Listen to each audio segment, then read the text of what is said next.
Mercredi 30 octobre 2019, chers internautes, c'est une nouvelle édition de la revue de presse que vous regardez sur Journal du Cameroun Télévision. Édition que nous ouvrons avec l'éboulement mortel survenu dans la nuit du lundi 28 octobre 2019 au quartier Ngouaché à Bafoussam, c'est dans la région de l'Ouest Cameroun. À ce sujet, le quotidien Mutation titre Bafoussam, torrent de larmes. Le journal de Georges Alain Boyomo révèle que l'éboulement qui a surpris la population de cette partie du pays a fait près de 40 morts. Le quotidien Émergence qualifie cet événement d'horreur en indiquant que 37 personnes ont perdu la vie. Le film de cette tragédie a retrouvé en page 9 du quotidien Émergence paru ce mercredi 30 octobre 2019. Pour le quotidien Le Messager, c'était un mardi noir à Bafoussam avec une quarantaine de morts enregistrés suite à cet éboulement de terrain au quartier Ngouaché.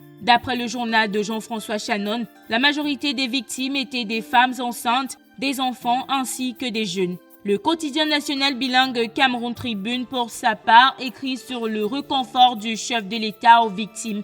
Dans un télégramme adressé hier mardi 29 octobre au gouverneur de l'Ouest, Awa Fonka Augustine, le chef de l'État exprime sa compassion, nous fait savoir le journal de Marie-Claire Nana. Le journal ne manque pas d'indiquer que ce télégramme a fait suite à un fatal glissement de terrain survenu dans la nuit de lundi 28 octobre à mardi au quartier Ngouaché à Bafoussam. Les détails sur le nombre de corps déjà retrouvés, l'organisation des équipes de secours ainsi que les premières mesures prises par le gouvernement à retrouver en page 9 à 11 de Cameroun Tribune dans son édition de ce mercredi 30 octobre 2019.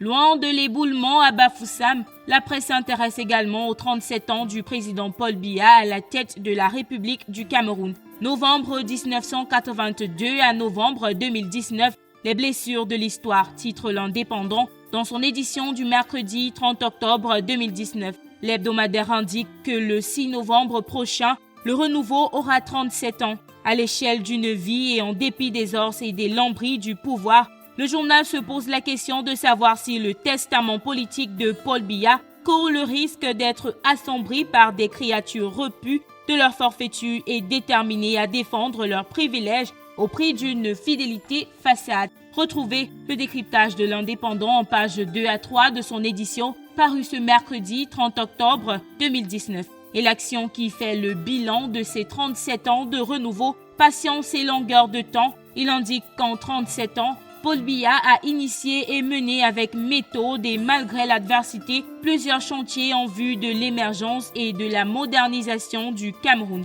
La suite, c'est en page 2. Voilà qui met un terme à cette édition de la revue de presse du Journal du Cameroun Télévision. Merci d'avoir regardé. À demain.